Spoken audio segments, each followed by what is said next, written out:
as we enter the month of Tammuz, you could say that the spiritual season of the Jewish year starts to change. We've talked about this a little bit in past months, that in the physical world, we have seasons, spring and summer and fall and winter that we're used to. And so too, the Jewish calendar seems to have distinct spiritual seasons of the year. And one way to think about it is that in spiritual terms, the months of Tammuz and Av are kind of like a winter, because this is the period of the year where we start to lean into sadness a bit, and we focus on the various tragedies of Jewish history. And that period, especially of the 3 weeks, starts from the fast of the 17th of Tammuz, right? Shiva Asar Tammuz, and then the 3-week period leading up to Tisha B'Av. And last cycle, we talked a bit more about that aspect of those months, including the Mishnah and Tanit that goes through the many tragedies that the Mishnah recounts that befell our people, and then how that's been extended over time to a series of other tragedies that have happened since. Okay, so with that as background, tonight I want to explore a few different ideas, a few different sources that are all centered around a common topic. And the topic is, it's related to what I kind of opened with, the topic is a particularly Jewish approach to the experience of sadness. Okay, we're going to go through a series of sources that each in its own way gets across something special about the way that Jewish people relate to and sometimes even embrace the experience of sadness. Okay, so why don't we just launch into one and you'll see. We'll go through a series of different sources. I think each one is beautiful and they're all kind of hovering around the same set of topics. So the first one is a beautiful piece that comes from the Nesivos Shalom, who was the Slonim Rebbe. The Slonim Rebbe, Rabbi Shalom Noach Berezovsky, born in Belarus back in the 1910s, eventually makes it to the land of Israel in the 30s and lived a long life. He only passed away in the year 2000, and he has, famous for the Nesivos Shalom, his most famous work. And he comments there on a line from Parshat Shemot, where it says, it's talking about the daughter of Paro going down to the river. So it says, V'tered bat Paro lerchotz al hayaor. Right, bat Paro goes down to wash in the Nile. V'narotea holchot al yad hayaor, and she has her maidservants with her. V'tere et hateva b'toch hasuf, and she saw this little basket, the ark, so to speak, this like little basket that Moshe is in, and it's caught up in the reeds. V'tishlach et amata v'tikacheha. And she sent her servant, or according to the Midrash, she reached out her arm and she gets this basket. So then, v'tiftach, and she opened it, v'tereu et hayeled, and she saw the child, v'hine na'ar bocheh, and it was a crying child. V'tachamol alav, and she had pity on it, v'tomer mialdei ha'ivrim zeh, and she said, she had pity on it and said, this must be one of the Hebrew children, right? A Jewish child, one of mialdei ha'ivrim. So the Nesivos Shalom asks a question that a number of different people ask. It's a beautiful question. How did the daughter of Paro know that it was in fact a Jewish child that was floating in this basket in the Nile? And there are different ways that you could give an answer to that question. How did the daughter of Paro know? Well, the Midrash in Shemot Rabbah gives one answer. It says that she saw that he had a bris. And so she said, okay, that was the dead giveaway that that is a Jewish boy. The Ramban, for example, gives a different answer. He says that she figured it out from the context, that Jewish boys were the ones being targeted and hunted down by Egyptians. So it makes sense that it would have been a Jewish mother that would have taken their child and sent them off so that she wouldn't have to see her child being taken directly from her arms. So, okay, there are different ways of answering this question. The Nesivos Shalom gives, you might say, a deeper answer. He says as follows, I'm going to read. It says, Fatir ehu v'hine nar bocheh, v'tomer mialdei ha'ivrim zeh. That whole line is what we went through before, right? The daughter of Paro saw the child crying, and said, this must be a Jewish child. Okay, so now here's the Nesiva Shalom speaking. It says, She mi bechiato hikira shehu Yehudi. That she recognized from his cry, from the nature of his cry, that it was a Jewish child.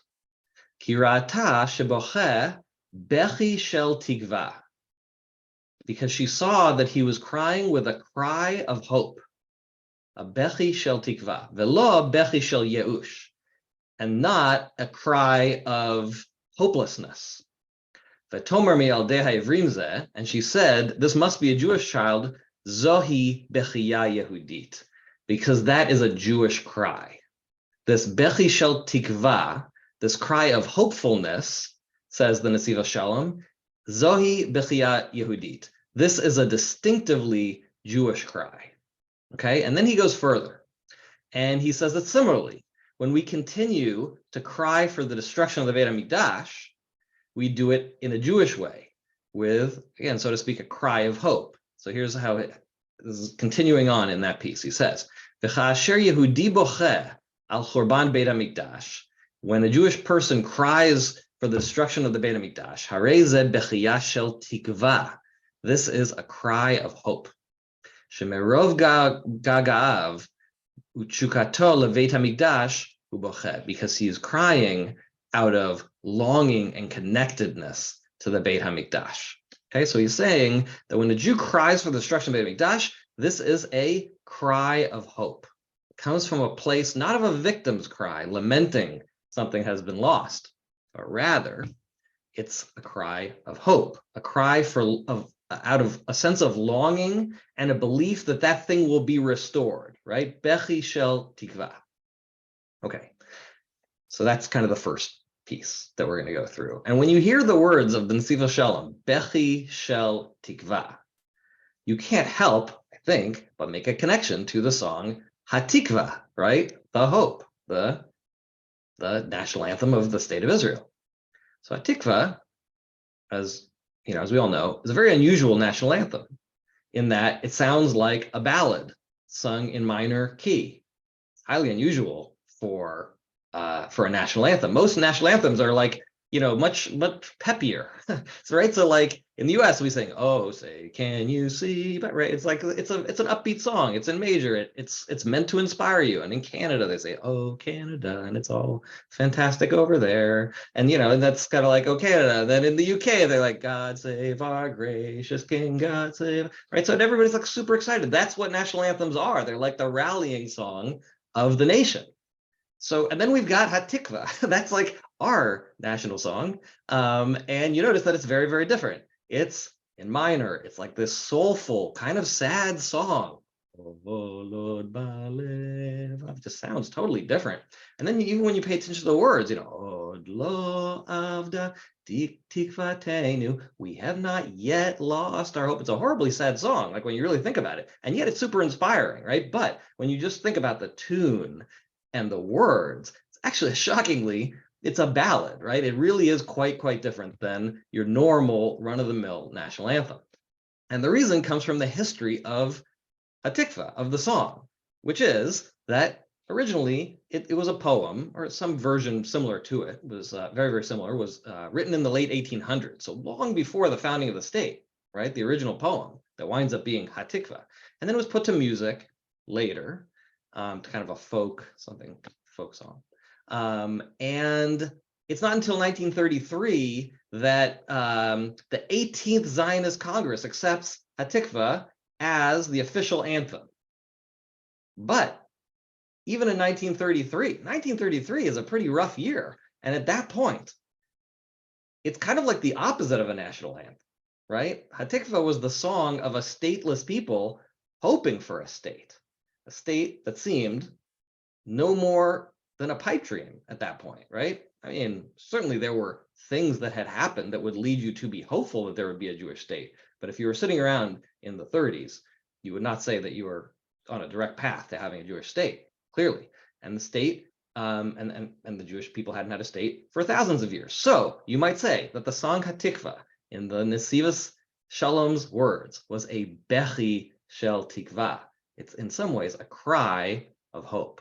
okay? And we all know. So that's why that song, so it's just to tie that up with a bow, like that's why our national anthem is kind of sad, because it dates back to a time when we were a stateless people hoping for a state. It is not the song of, I mean, the best example would be God Save the King. That is the triumphant song of people living under, under the government, under their king. So this is, I think it was kind of the opposite. Okay, so hopefully that was clear. Now, here's another example of another source that talks about this concept of a cry of hope. Okay. So there's a beautiful midrash in Masechet Sofrim that comments on a pasuk that we read. This is in the book of Breshit, when the brothers present Yaakov with the bloody, torn up coat of many colors, right? At that point, the Torah says about Yaakov, it says, Vayikra Yaakov et simlotav, and Yaakov tears up his clothes. Vayasim sak b'matnav, and he put sackcloth on. Vitabel al beno yamim rabim, and he mourned for his son many days.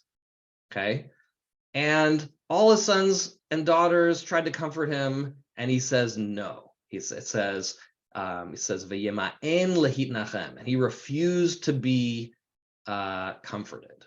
And he says, rather, ki ered el beni Avel Sheol. Rather, I will go down to my son in Sheol, kind of in the underworld, and I will go down mourning to him. Vayevko to Aviv. And his father continued to bewail him. Okay. So, the Midrash wonders. What's going on with Yaakov mourning this much? This idea that he says, I refuse to be consoled, and I will go straight down to Sheol and see my son there, mournfully. How is he? This sounds like not a Jewish way in mourning. Okay, that's the question, and the question, is connected to a Gemara in Moed Katan that tells us that we have laws of Shiva and Shloshim and all the structure of mourning that we know. Okay, mourning in Judaism is kind of, it's encouraged but constrained and structured. Okay. And so the Gemara says there that Hashem looks at someone who mourns excessively and goes beyond the laws of mourning that we have, and says, and Hashem actually admonishes that person, right? Hashem is not happy with a person that excessively grieves. And Hashem says, it says in the Gemara, Amar HaKadosh Baruch Hu, Iatem Rachmanim bo yoter mimeni. Hashem says, are you more merciful than I am? So what are you doing being more mournful than I told you ought to be? Okay, so that's kind of standing behind the question from Masechet Sofrim about what's going on with Yaakov. How is it possible that he's mourning in this excessive, not very Jewish way?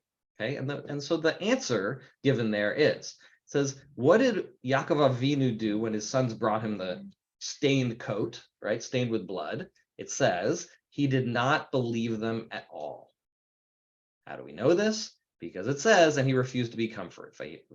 Vayima'en lehitnachem.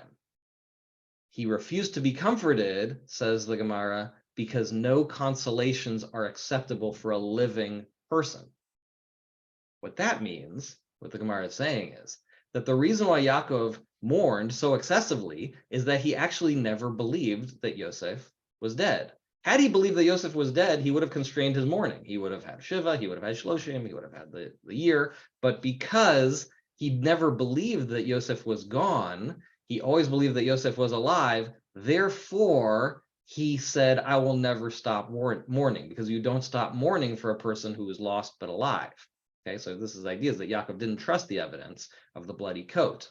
Okay, and again, just to kind of bring it back, those are tears, not of sadness, of a loss of hope. They're not, bechi shel yeush in the Nesiva Shalom's language, but they are, again, bechi shel tikva. They're actually tears of hopefulness, right? It's kind of like this od lo avda tikvatenu, like despite all the evidence contrary, you are still hopeful that this thing that seems impossible will happen.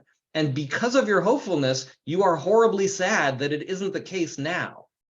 But that is actually a hopeful cry. Okay, so similar theme. Another example, maybe just keep stepping it up, maybe even a stronger example, okay? I'm going to share a screen on this. This may also be something that, this is something you may have seen before. So this is, if you haven't seen this before, this is amazing.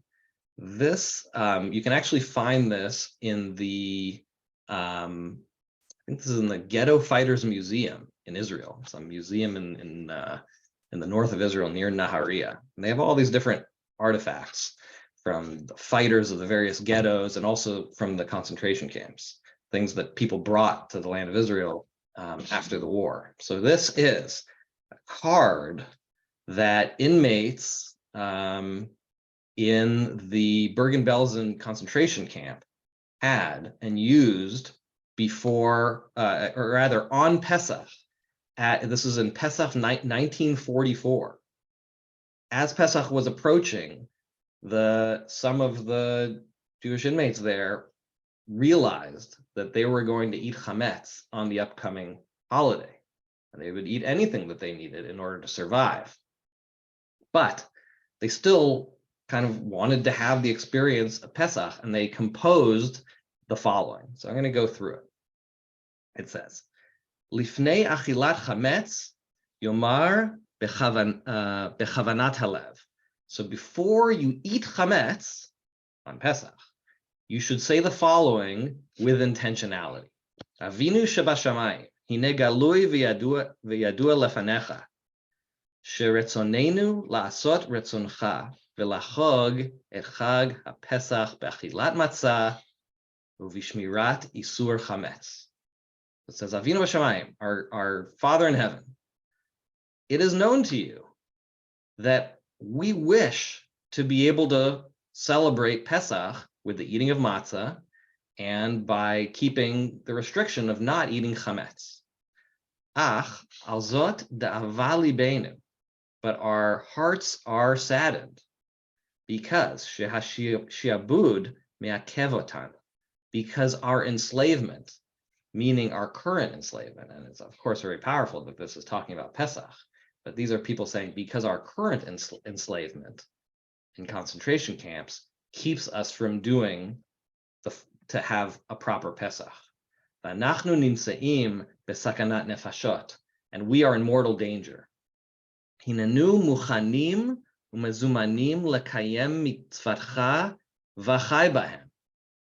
And then the note, the person who wrote this kind of added a note, v'lo shiamut bahem, kind of finishing the sentence. Okay, so we take upon ourselves and are prepared to practice the mitzvah of v'chai bahem v'lo yamut bahem, which is to say the mitzvah of saving our own lives, of doing what you have to do to survive.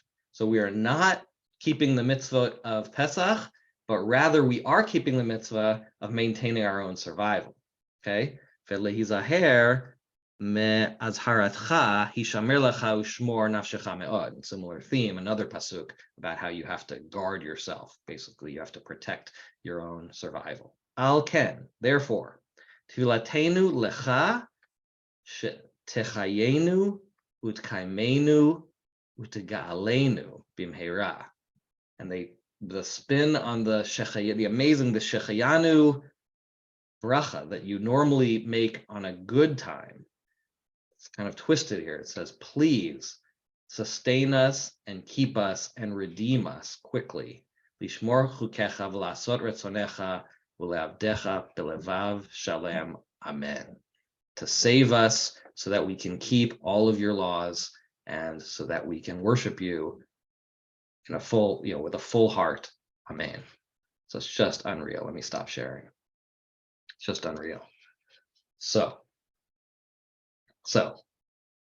is there any better example you could say of a bechi shel tikva than that? Is there anything more powerful than a cry? Is there any more, kind of stronger example of a cry of hope than what I just went through? These are people living through truly hell on earth, and nevertheless they take the shechayanu v'kiyamanu and they turn that into right? That please sustain us, not thank you for sustaining us, but please sustain us, and please keep us, and please redeem us, right? Obviously, as you Hashem did in the story of Yetziat Mitzrayim. Okay, this is again the same cry of hope, not a bechi shel yeush. It would have been easy enough to have a cry of hopelessness, but instead, this is a Jewish cry, a bechi shel tikva. Okay, one more source, and then this will be the last source that we go through together. So there's a beautiful piece by Rabbi Nachman of Breslov on a similar topic, not exactly the same, but I think a related topic.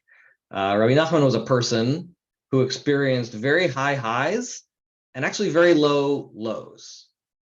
He seems to have suffered bouts of very strong depression, and it's thought that perhaps he was even bipolar.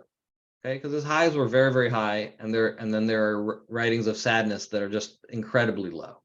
Okay, whatever the case, the same person who taught us the line mitzvah gedola liot besimcha tamid, right? That it's a great mitzvah to always be happy. It turns out he was a person who was not always happy. Okay, and perhaps that's why Rabbi Nachman himself has so much insight into both happiness and sadness, because those were both things that he experienced very strongly. Okay, so with that, let's go through a piece of his. Go back to sharing here.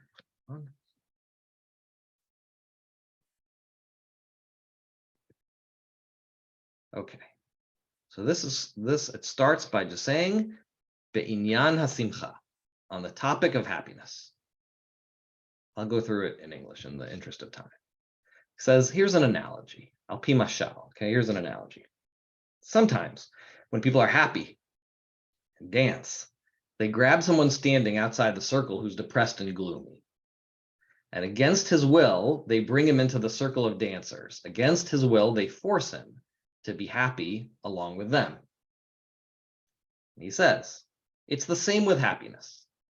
When a person is happy, gloom and suffering stand aside.